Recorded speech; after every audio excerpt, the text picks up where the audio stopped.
Assane Diouf Assane Diouf reewoo xamadi woo Naby Vision. gis nga loo gàddu si nit di ñoo la ko ëppale fuuf téeméeri junni yoon daa fekk ñu ëppale jom rek daa fekk ñuy xool ci yàlla moo tax yenn yi ñu rus koo def waaye ñoo la gën a salte fuuf ñoo la gën a bandi ñoo la gën a bon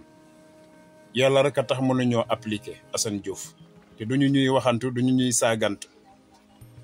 même bu ñuy saaga sax dañuy teg ay preuve wala boog li tax ñuy saaga Assane Diouf imbécile bu tol ni yow ngay fenal Ousmane Sonko ku sell ki yal na la ak xam dal ci barke alquranul karim yaa ñàkk jom yaay imbécile woccukat lekk may yow te man dama gëm ne doo séeréer te santuloo Diouf gis na sa jaaro nopp gi ma gis dugalu la ci céerir dugalu la ci njuufeen da nga niroog naa feq njuumte moo la dugal si sant njuufeen Assane Diouf dama yaakaar ne ki la jur ci mbedd mi la jure ñu jaawale lak sa baay bi sant Diouf xoolal sa bopp est-ce que niroo nga ak sa baay bi la jur sax imbécile yow nga ne Ousmane Sonko ngay fenal yow nga ne sa politique mooy diaboliser wala teqali diggante Ousmane ak Diomaye séeréer pire du ko def xalaatu ko séeréer pire sant Diouf day am dignité am lu mu jombal boppam Naby Vision. fier d'être séeréer des ci dignité séeréer ba keroog muy dee séeréer pire du teqali diggante aggen ak jàmboñ du ko tas mukk du ko féewale mukk ma ne séeréer pire Assane Diouf du teqali Sénégal ak dëgg Assane Diouf séeréer pire du teqali mukk du tas mukk diggante Sonko ak Diomaye santuloo Diouf kenn xamul loo doon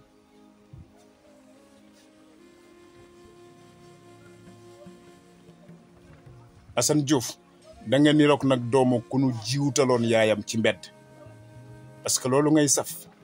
nit koo xamante ne amoo benn kersat ci kenn saaga rek yaakaar na yaa dàq nit ñi saaga wala yaa gën a réew nit ñi amul te gis nga lu ma la saaga tey xool ma bu baax waa Joof yor laa lu ma la saaga tey jàkkarloo ak yow moo ma manqué mënumaa jot ci yow moo tax ma koy def moom bu ma jàkkarloo woon ak yow Assane du ma wax nga wax damay def sa sidit yi laay dagg du ma la rey sax nga am li nga bëgg sa sidit yi laay dagg nga toog jóg toog si pousse-pousse sax dañu lay yëkkati di la teg mais doo ko defal sa bopp parce que mérite nga lu raw loolu bandi woo saay-saayoo amoo fit amoo dara ci déggu ñun duñu waxantu de Assane nga ne sa politique mooy fexe ba teqali Ousmane ak Diomaye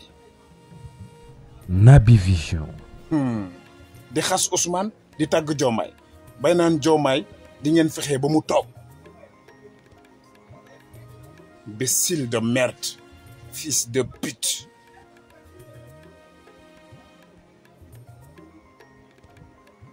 seen politique boobu du jàll yow ak ñi la boot yal na leen yàlla boole toroxal lii nga wax Ousmane Sonko ak yaakaaru Sénégal yi nga bëgg a tas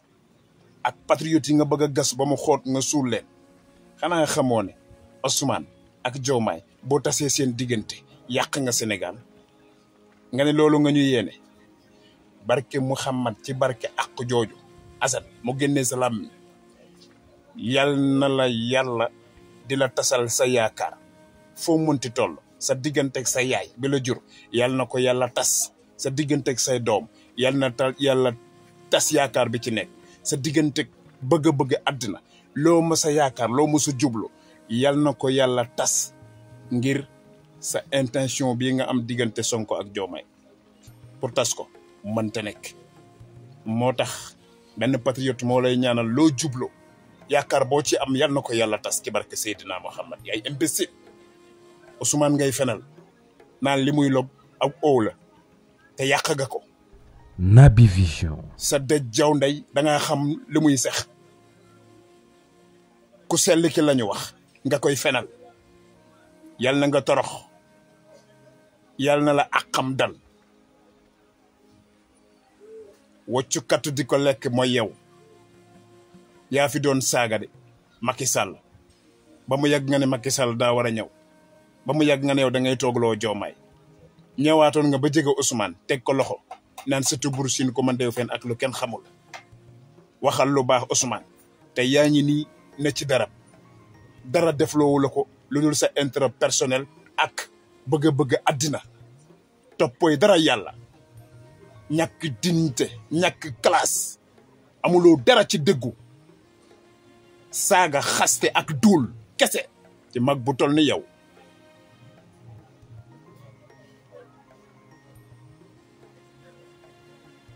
barke Muhammad rasulillahi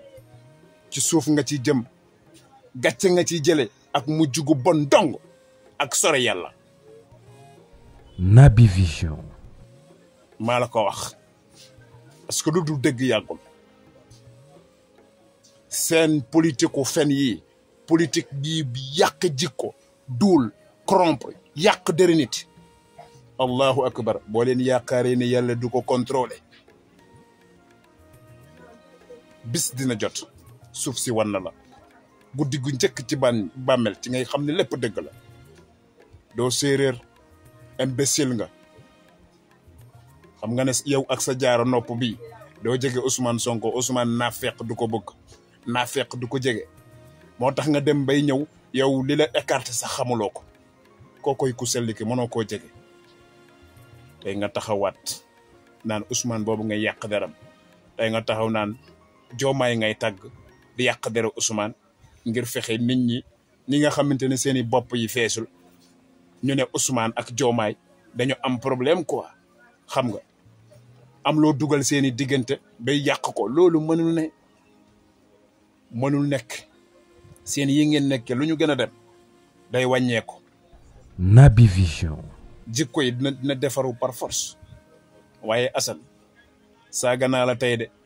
ndax mënumaa jot ci yow yal na yàlla dogal nag ma jot ci yow di nga xam ne doo góor bandiwoo mënoo capable sax. salaamaaleykum waa ma ne yow François léegi yow laa gis si live pour que doon live nag ma am moom problème kéem lay def combat am la nga yéeg ca kaw live ba naan waaw dem bay jàppale Pastef waaw bu ko defee ñu am ensemble ba majorité ñi ñu war a jàpp ñu jàpp leen ñi ñu war a tëj ñu tëj leen man sax bu ñu ma waree tëj pépérité ñu tëj ma pépérité ka tas sa ndey nga naan ma pépérité bu ñu la waree tëj dañ lay tëj yow yaa doon nday Adji Sarr yaa jóge ba Amérique yow gunge Adji Sarr tribunal yow yaa jóge nday Amérique dem ba dëkk Adji Sarr nga dem dëkk Adji Sarr nga dem nu ñu koy waxeeti sax dëkk fa làmb François Hélène Gueye dañ laa jox sunu nguur gi da laa fay xaas ba bëri nga tabaxaat sa kër duñ ko woon nii ñu di ko gis. Naby Vision. sa saram nday bokkoo doomu xaj yi da ngeen defe ne yéen Pastef daal wala nguur gi daal aller retour dugg aller retour mel ni ku sa nday sa bàyyi di ting doomu saram ndayam ji di dugal ak a génne yow bokkoo ñun ñoo koy xeex yow François Hélène Gueye yow jàmm yow doo ko am yow fii nii te nguur gi nga fiy daagu di wax sa saram nday soxlawuñu nga jàppale ñu yow dangaa war a buqi yow dangaa war a buqi yow ku li nga lekk ci alal ji kenn xamul nu mu toll tey ji Adji Sarr wan sa nday ginnaaw chaque jour nga génne Adji Sarr wax na ma lii Adji Sarr wax na ma kattas sa nday nga génne li la Adji Sarr wax nga teg ko ci taabal bi ñu xam lii la Adji Sarr wax lépp yow danga koo xam yow justice dalaa war a woo justice dalaa war a woo nga ñàpp sa nday dem wuy ji Adji Sarr lu ko yëngal yow ci nga bokk doomu saram ndayam bi li nga fi def yow yaa fi formé ñoom Abdou Nguer ak ñu bon ku ne yaa leen fi formé wutal leen ay tiset ñu nekk naan justice ay Adji Sarr da ngaa fàtte ne yow yaa fayoon ñi nekkoon ci tribunal naan justice pour Adji Sarr doomu cottu ndayam yi doo bokk de sa saram nday laa la wax doomu xaj Naby Vision. ak ku ànd ak yow saram ndayam